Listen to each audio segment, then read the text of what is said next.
What is going on, you guys? This is Ryan, back again with another episode of Pack and Play, and we're playing another guy using Kurt Warner. This is like 2 games in a row now and 3 times this season, so not worried about Kurt Warner at all. He does have a pretty big arm, very nice accuracy downfield, but other than that, I'm not worried about him running. I'm not worried about anything to do with Kurt Warner.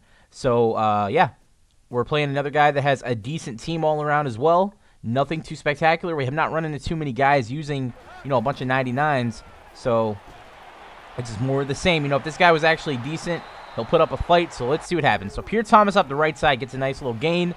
Off to the left side, cut into the middle on a spin, get a first down.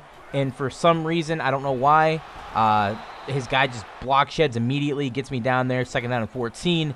And then I start to pass, which is, I think this is kind of a mistake. I thought I had a first down there with Mike Evans. I thought he got his feet down, but he did not. 3rd down and 14, and everything is blanketed here. I don't know what to do, so I just go deep. If it's an interception, it's pretty much like a punt, or if I get the catch, lucky, we would have got the first down. But we do throw an incompletion, but it doesn't matter because next drive for him, we get the interception with the Honey Badger all over that. If people are throwing slants and stuff down the middle of the field, I'll grab that all day with Tyrann Mathieu. I mean, that's the easiest route in the game to stop.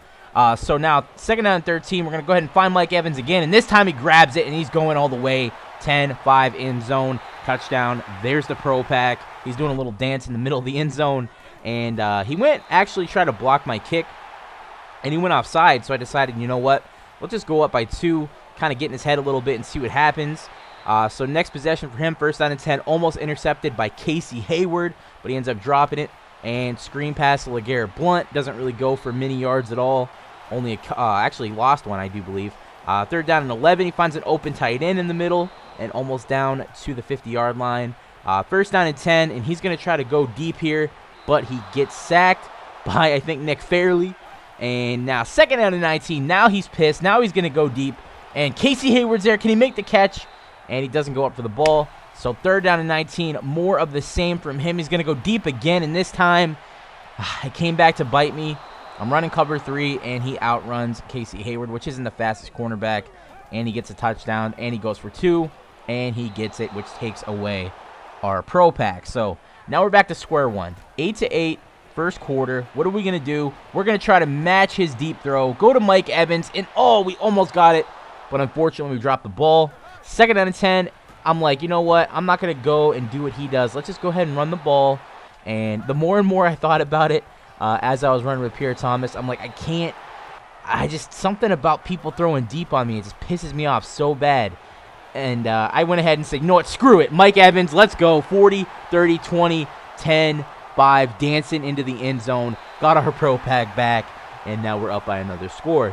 One thing that really infuriates me, and it's my fault, like I'm not blaming anybody for doing it. I do run that cover 3 play where my safety is at linebacker, and that does leave one-on-one coverage on the outside most of the time, my corner versus a receiver on the left.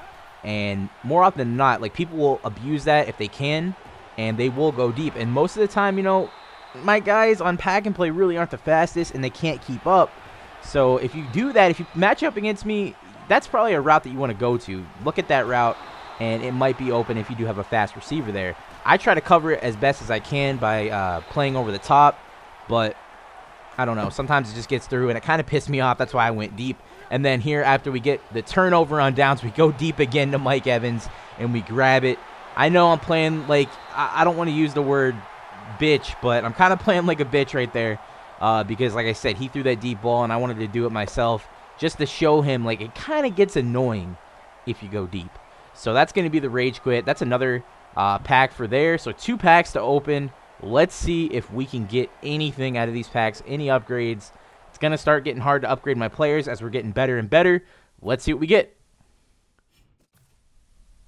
All right, guys, after that quick game, we're back now to open up a couple packs. I just stretched. Let's see if we can get anything out of these guys here.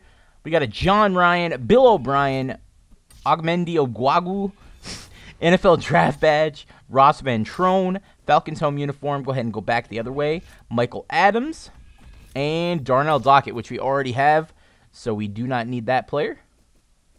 And I have a lot of NFL Draft Badges on this name. I don't even really know what they're used for. I think you pair them up with like a team collectible. But here's our second pack. And we get a Vikings home uniform, an elite player. Ooh, Corey Linsley. Okay.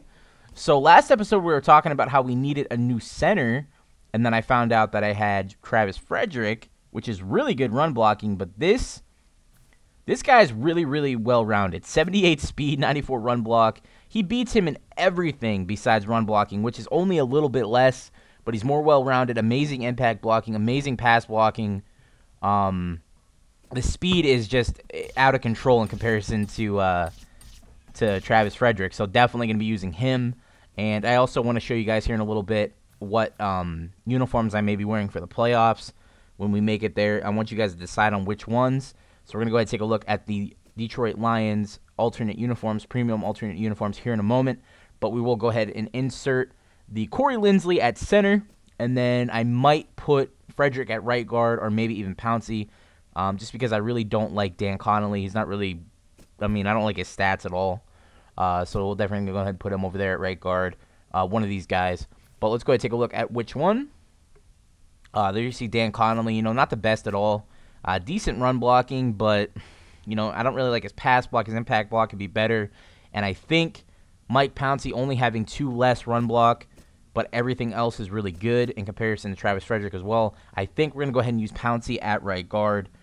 Better strength, like I said, better agility, better speed, better acceleration.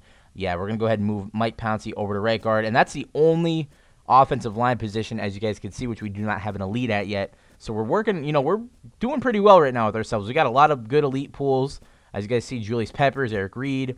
Well, we didn't really pull Eric Reed. We just pulled one of the collectibles for him, but, we got the upgrade. But we're going to go ahead and take a look now at the Lions uniforms. You guys tell me which one you'd rather see me wear. I know one of them is extremely expensive, so if you guys can not pick that one, I think it's the black uniform. Even though it looks amazing, I would love to wear it, but I just don't think that I'm going to be able to afford it, as I am kind of running out of coins a little bit, too. Like, the more and more I play pack and play, and the more I pull packs for, like, 24-hour bosses and golden tickets, it's kind of draining my coins. Like, you have to realize every game I pull at least 2 to maybe 4 packs, and that's a lot of coins. So here's the uniforms we could wear. If you guys want to go ahead and make the decision in the comments which one you'd like to see for the playoffs, let me know. And then, of course, as soon as we're done with this season, we'll have another poll question about which jerseys we should wear for the next season, and we're going to go ahead and continue doing it like that. There is the 2012 Turkey Day uniform, and then the one that is extremely expensive down here, the 2011 black jersey, which is really, really nice, but just not within my price range at the moment. So go ahead and give the video a like if you enjoyed it. Subscribe if you're new, and I'll catch you guys in the next episode. Peace.